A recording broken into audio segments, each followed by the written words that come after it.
Hello guys, आज की video बहुत ख़ास होने वाली है क्योंकि आज मैं एक मूवी के बारे में बताऊंगा जो कि कश्मीर फाइल, जो कि 11 मार्च को रिलीज़ हुई थी।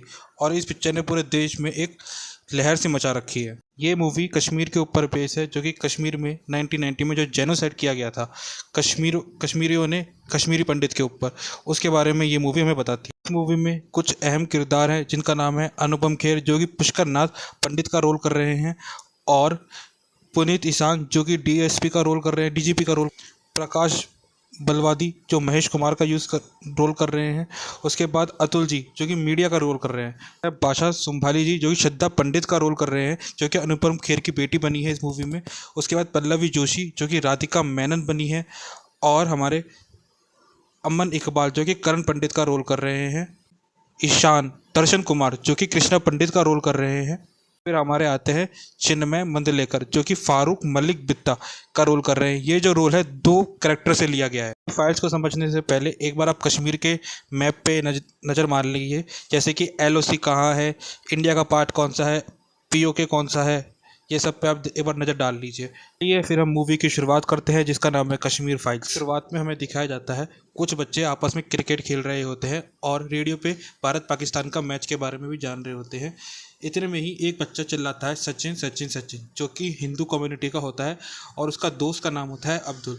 जब ये सुनते हैं सचिन नाम, तो वो कश्मीरी मुस्लिम खड़े होते हैं और वो कहते हैं तुम भारत का बच्चा है, हम कश्मीर के साथ, हम पाकिस्तान के साथ हैं, सचिन का नाम यहाँ नहीं लेंगे, यहाँ से पाकिस्तानियों का नाम लेंगे, और पाकिस्तान जिंदाबाद के नारे लगाने लग जाते हैं।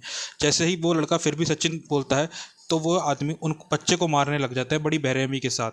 मैं आपको बता देता हूँ, बच्चे का नाम होता है शिवा, जो कि हमारे अनुपम खेर जी का नवासा होता है। मिलके शिवा को मार रहे होते हैं, तो कश्मीरी मुस्लिम शिवा से बोलते हैं बोल पाकिस्तान जिंदाबाद और हिंदुस्तान मुर्दाबाद। पाकिस्तान के उससे नारे लगवा रहे होते हैं, लेकिन शिवा नहीं बोलता। इतने में अब्दुल उठता है और बर्फ़ फेंकता है उन कश्मीरी मुस्लिमों पे, जिसके कारण शिवा को भागने का मौका मिल जाता है, और शिवा बच बच के सबसे भागने लग जाता है। हमें दिखाया जाता है अगले सीन के अंदर पाया जाता है अब्दुल और शिवा एक स्टोरेज में छुप जाते हैं और बाहर की तरफ देखते हैं।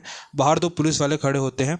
इतने में उनके पास से एक औरत और उसकी छोटी बच्ची निकल के आती है। पुलिस वाला बोलता है मोहतरमा, आपको मालूम नहीं है यहाँ के हालात बहुत ख़राब हैं, पल में कुछ भी हो सकता है। तो वो देखते हैं कुछ लोग उनकी तरफ बढ़ रहे होते हैं और उसकी माँ को शूट कर देते हैं, छोटी बच्ची के, उसकी आंखों के सामने। मैंने कहा था कि या तो तुम कश्मीरी छोड़ दो या फिर तुम कन्वर्ट हो जाओ। दिखाया जाता है पूरे कश्मीर के अंदर मुसलमान, जितने भी कश्मीरी मुस्लिम होते हैं, वो पाकिस्तान के नारे लगाते लगाते और कश्मीरी पंडितों को बाहर भगाने की बात कर रहे होते हैं। मुसलमान उस लड़की से कहता है अपने पति को जाके बोलो खुद तो यहाँ से भग जाए और तुम्हें यहाँ पे छोड़ दे। महिला को उसकी बेटी के सामने ही शूट कर देता है। ये सीन आपने ट्रेलर में भी देखा था। अब्दुल देखते हैं कि वहाँ पे एक जुलूस सा निकल रहा होता है कश्मीरी पंडितों के खिलाफ, कश्मीर को छोड़ो, और कश्मीर के टुकड़े टुकड़े की बात कर रहे होते हैं कि इन्हें भारत से अलग करना है कश्मीर को, और पाकिस्तान में जाके मिलाना है। इस सीन में हमें दिखाया जाता है बादशाह सुंबली, जो कि डॉटर है अनुपम खेर की, जिनका नाम है पुष्कर नाथ पंडित, अपने पति के साथ और अपने छोटे से बच्चे के साथ 3 महीने, जिसका नाम वो कृष्णा रखते हैं बड़े प्यार से, क्योंकि वो कश्मीरी पंडित होते हैं। बादशाह सुंबली कृष्णा से कहती है कि मैं तुम्हें बड़ा होकर बहुत बड़ा अफसर बनाऊंगी ताकि तुम हमारे देश के लिए कुछ कर सको। इन कश्मीरी पंडितों के अंदर पढ़ने की चाह बहुत होती है। उनका पति घर में आ जाता है, अंदर आता है, तो वो बाहर गोलियों की आवाज़ सुनता है, तो उसका पड़ोसी निकल के आता है और वो कहता है कि भाई साहब आप कश्मीर को छोड़ दें, आपकी जान खतरे में है। ये सुन के वो बोलता है कि कोई बात नहीं, 1-2 दिन की बात है, ये सब तो होता रहता है, जो जुलूस जो निकल रहा है जल्दी शांत हो जाएगा। उसका सीन दिखाया जाता है जहाँ पे भी वो जुलूस जा रहा होता है, जगह जगह हमले करता है, आग लगाता है, अल्लाहू अकबर और फ्री कश्मीर के नारे लगा रहा होता है। इस सीन में हमें अनुपम खेर जी दिखाए जाते हैं, जो कि नाटक की तैयारी कर रहे होते हैं और जो भगवान शिव का रोल कर रहे होते हैं। उनसे बोलते हैं कि आप कश्मीरी पंडित हो सर, आप यहाँ से भाग जाओ, नहीं तो आपको भी ये लोग मार देंगे। तो अनुपम खेर बोलते हैं कि इनका रोज का है, 1-2 दिन में वापस जो जितने भी जुलूस निकल रहा है सब शांत हो जाएगा। कहते हैं जितने भी जुलूस वाले होते हैं वो सब उस टॉकेज के अंदर आने की कोशिश करते हैं, लेकिन गार्ड साइकिल पे दरवाज़ा बंद कर लेता है, जिसके कारण उन सबकी जान बच जाती है। फिर अनुपम खेर अपने स्कूटर पर बैठ के अपने घर की तरफ निकल रहे होते हैं, अपने नवासे शिवा को ढूंढने के लिए। फारूक मलिक बिट्टा का कैरेक्टर दिखाया जाता है, जो कि चौराहे पे खड़े होकर चिल्लाता है फ्री कश्मीर, हमें पाकिस्तान में जाकर मिलना है, इन काफरों से दूर रहना है और के टुकड़े टुकड़े करने हैं, कश्मीर को भारत से अलग करना है। ये नारे वो लगाए रहता है और अल जिहाद का नारा लगाता है कि सबको मार डालो। अनुपम खेर जी रास्ते से जा रहे होते हैं तो वो अपने नवासे शिवा को मिल लेते हैं। शिवा और अब्दुल की गाड़ी पे बैठ कर जब वो जा रहे होते हैं तो चौराहे पे रुकते हैं।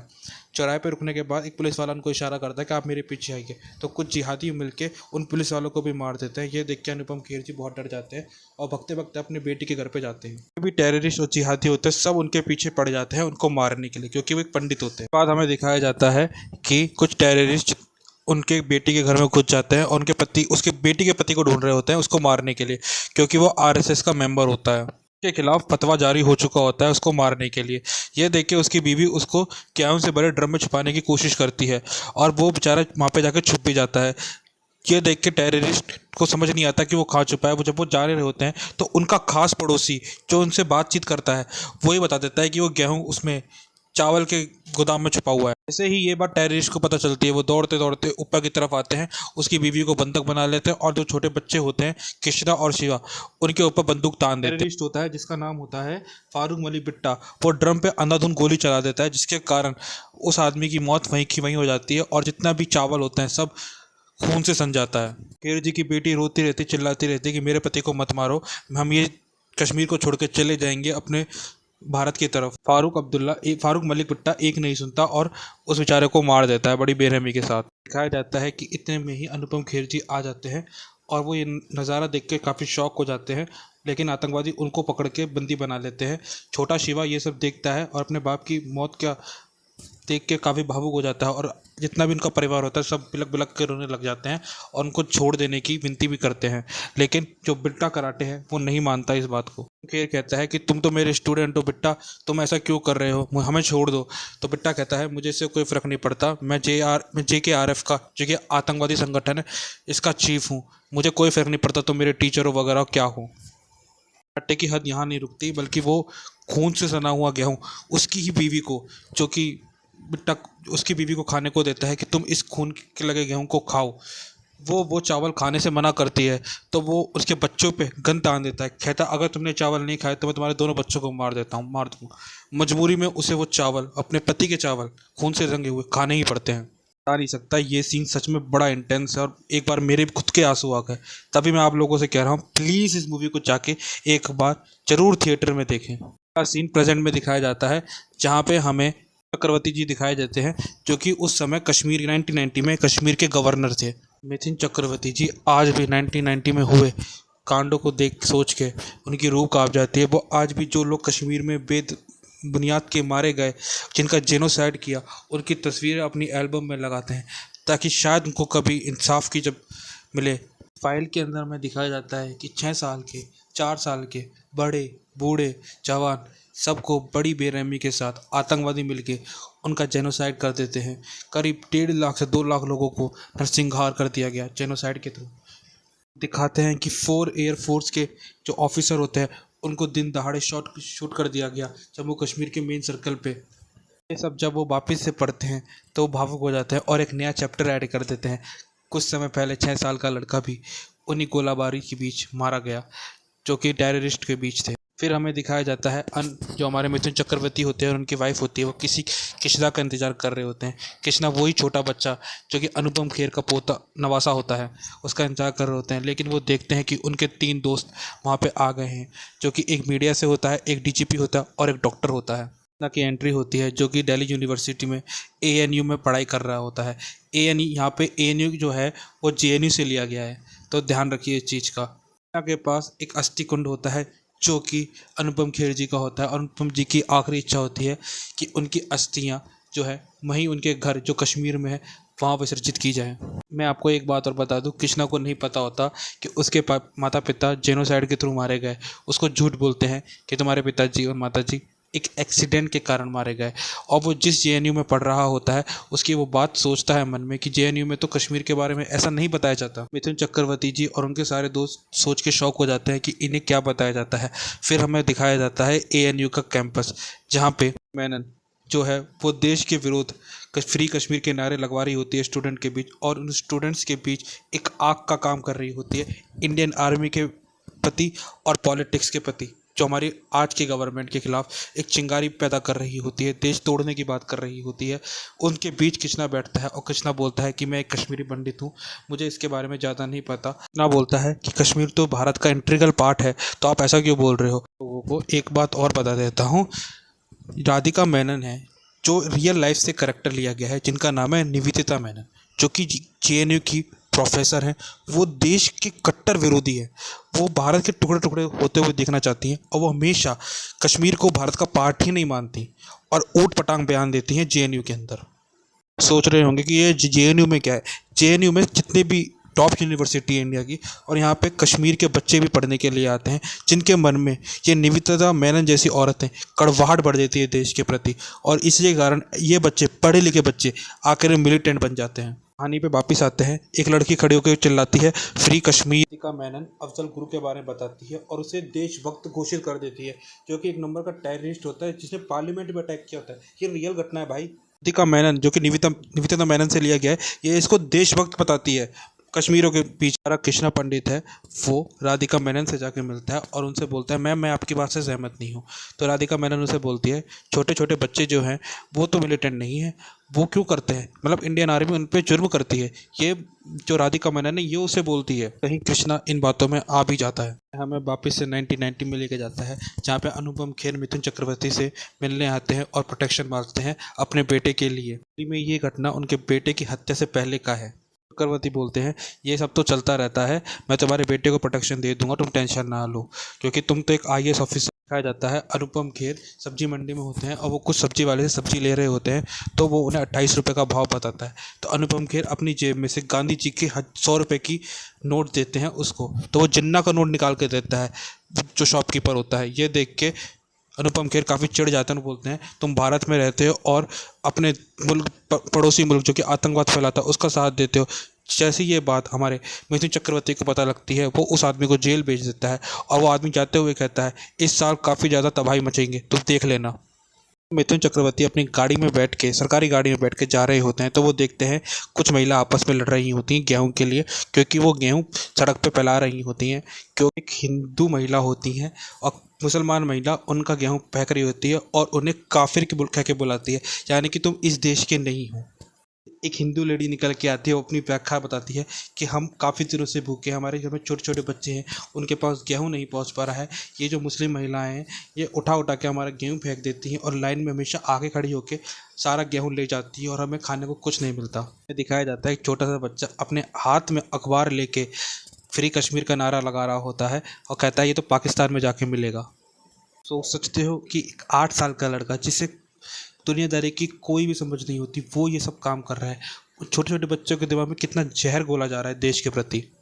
अनुपम खेर और अपने मित्रों के साथ बैठ के, जिसमें एक आईएएस ऑफिसर भी होते हैं, ताश पत्ती खेल रहे होते हैं, तो उनके पास न्यूज़ आती है कि दिन दहाड़े हाई कोर्ट के जज की हत्या कर दी गई। जज का नाम होता है नीलकंठ गंजू, जो कि वहाँ के जज होते हैं और एक हिंदू जज होते हैं। उनको दिन दहाड़े मार दिया गया। अब आप सोच सकते हो उस समय कश्मीर की हालत कितनी ख़राब हो चुकी होगी। जज ही प्रोटेक्शन में नहीं है, तो आम पब्लिक को, जो हिंदू हैं, हिंदू पंडित है, उनकी क्या दशा होगी।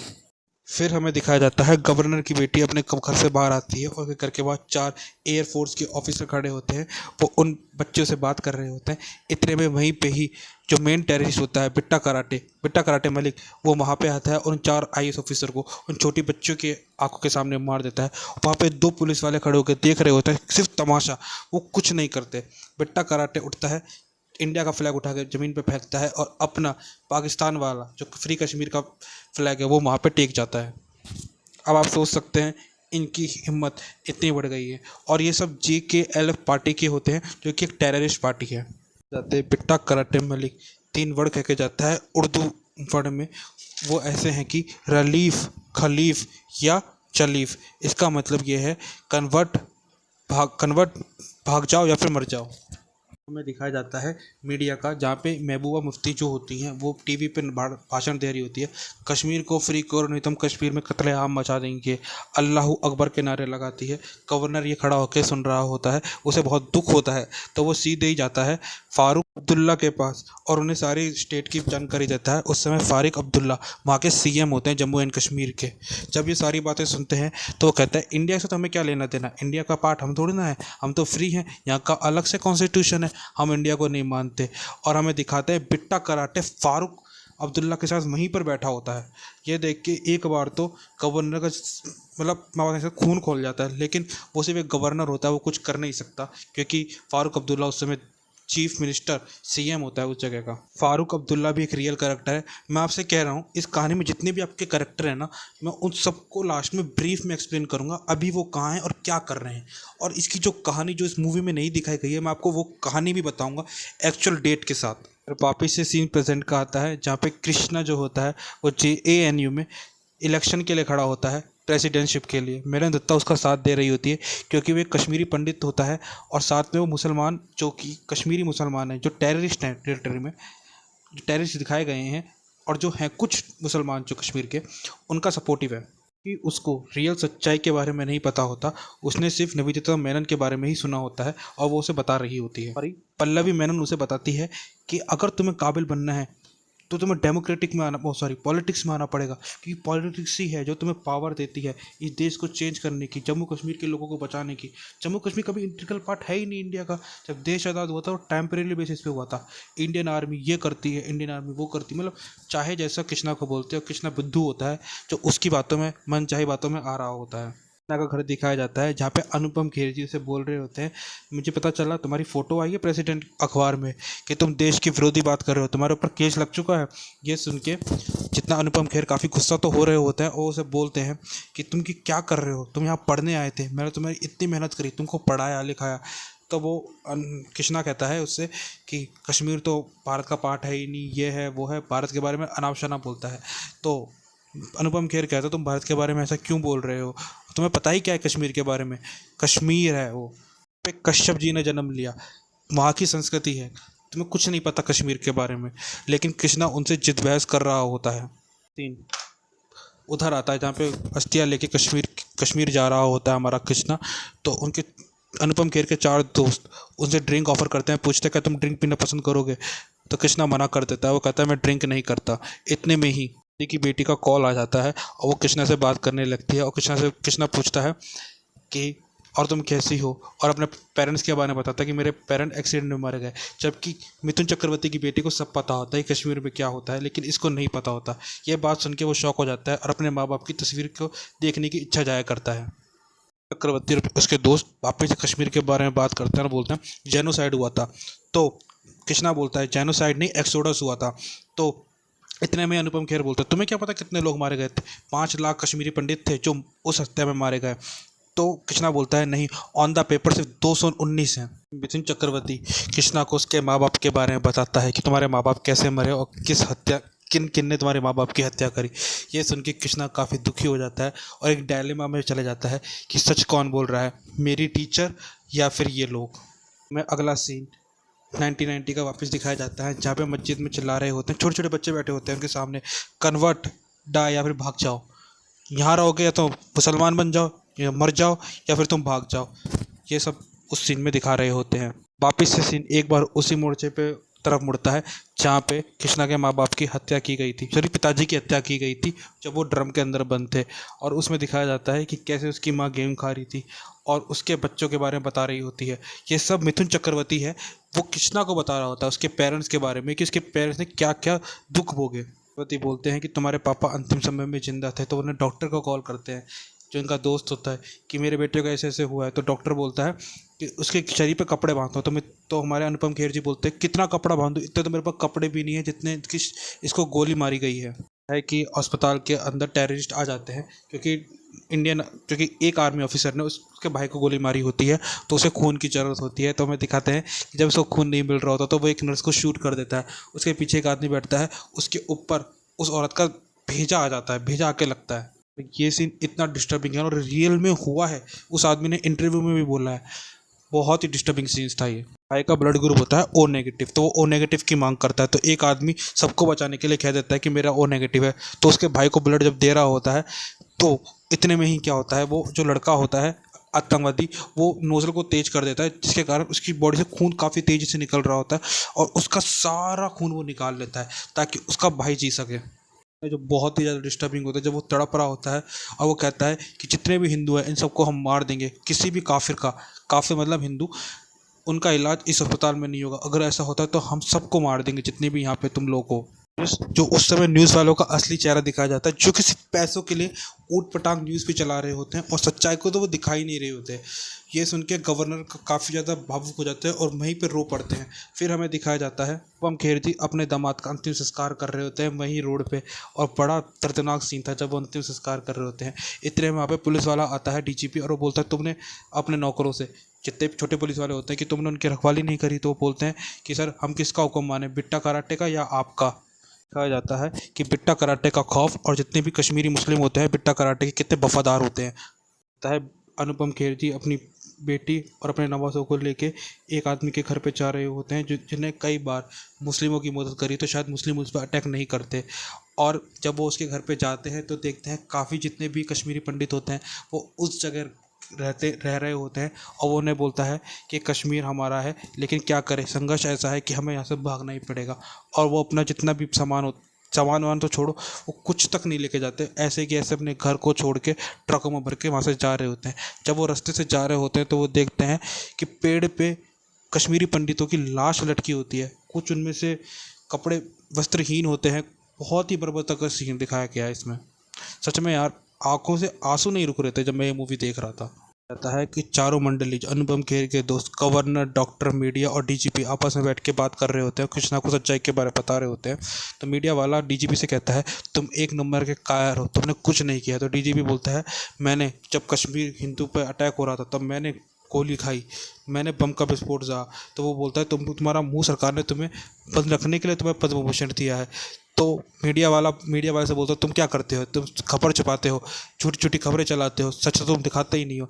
ऐसे ही करके उन तीनों में आपस में लड़ाई हो जाती है।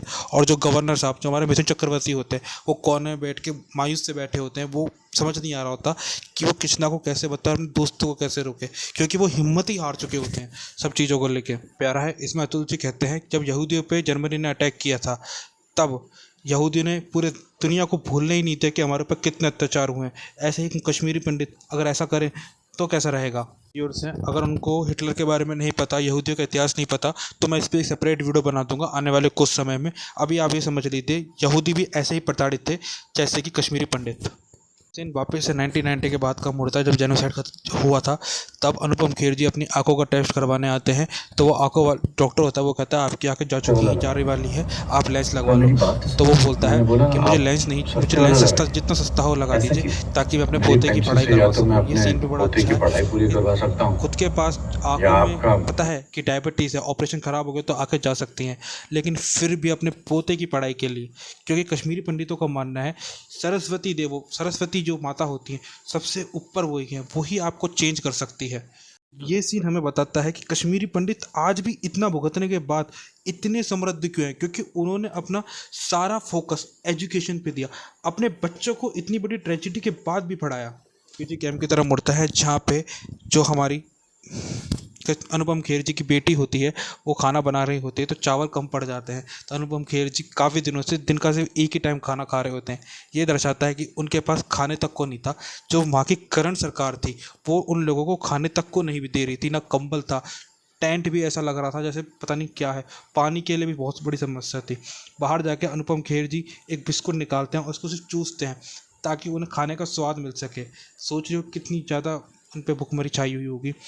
और बगल में से एक औरत भूख के कारण उनका बेटा मर गया था, उसको देख के रो रही होती है। ये सब सुन के अनुपम खेर जी की आंखों में आंसू आ जाते हैं और बहुत ही ज़्यादा भावुक होकर फूट फूट के रोते हैं।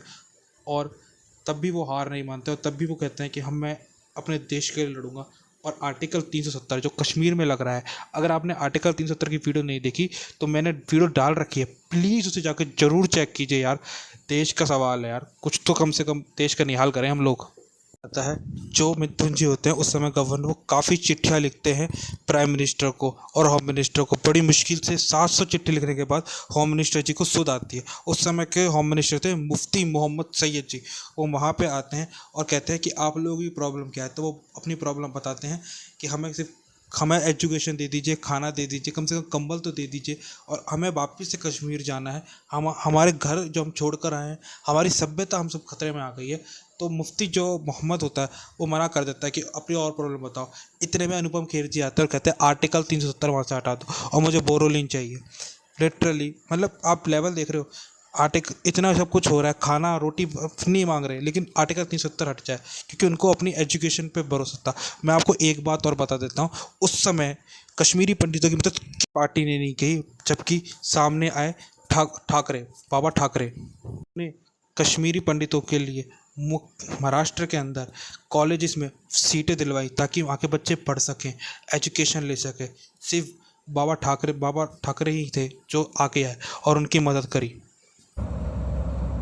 आर्टिकल 370 हटाओ, कश्मीरी हिंदुओं को पुनर्स्थापित करो। आर्टिकल 370 हटाओ, कश्मीरी हिंदुओं को पुनर्स्थापित करो।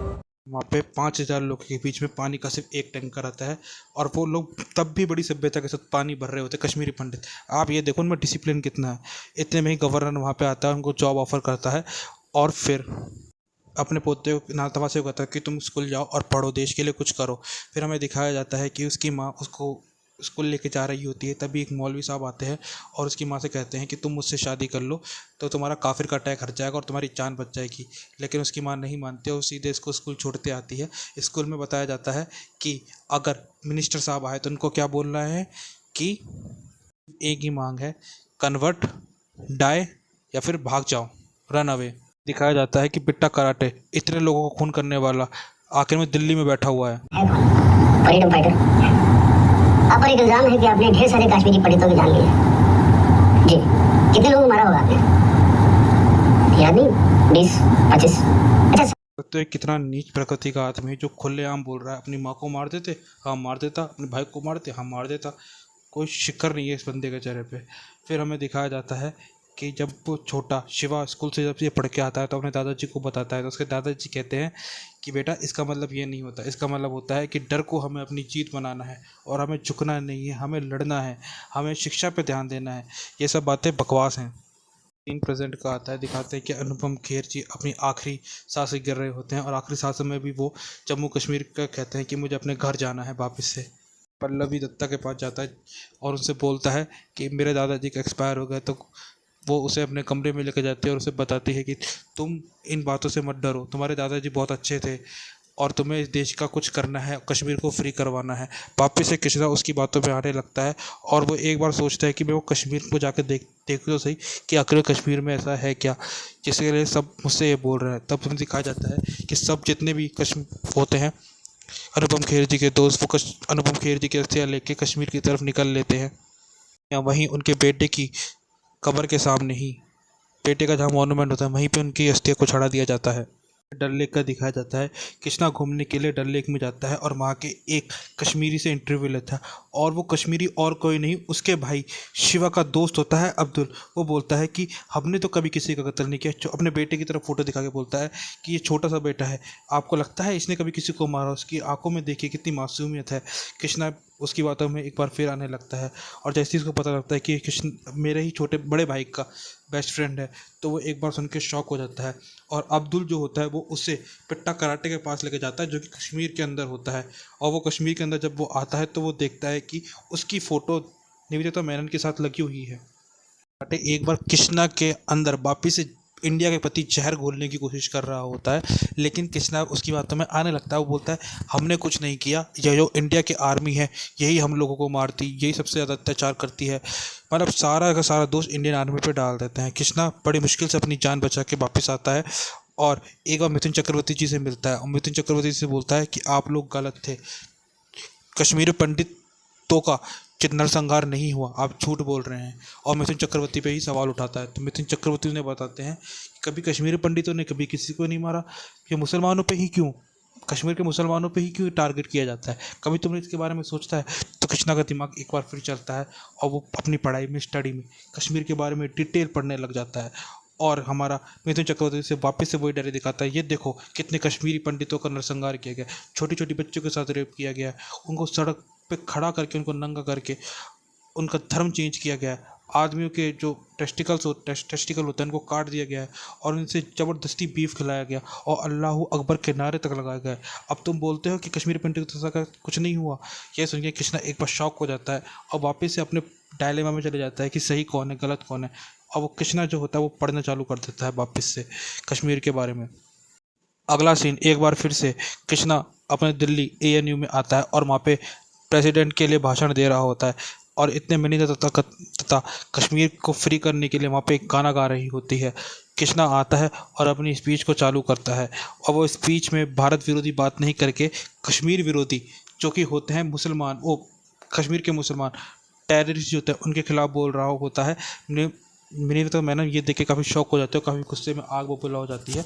जितने भी कश्मीर के लोग होते हैं वहाँ बैठे हुए होते हैं, जो कश्मीर की मुस्लिम मेजोरिटी होती है, वो सब सुन के कृष्णा की बातें काफ़ी गुस्सा होते हैं और कृष्णा पर चिल्लाना चालू कर देते। तो कृष्णा उसे बताता है कश्मीर की हिस्ट्री के बारे में। अपने भाषण में बोलता है कि हिराकी के बारे में। हिराकी जो थे वो हिटलर से भी गए गुजरे थे, 1000 गुना हिटलर से भी ज़्यादा उन्होंने कश्मीरी पंडितों के ऊपर अत्याचार किया और वो अपनी दास्तान सुनाने लगता है।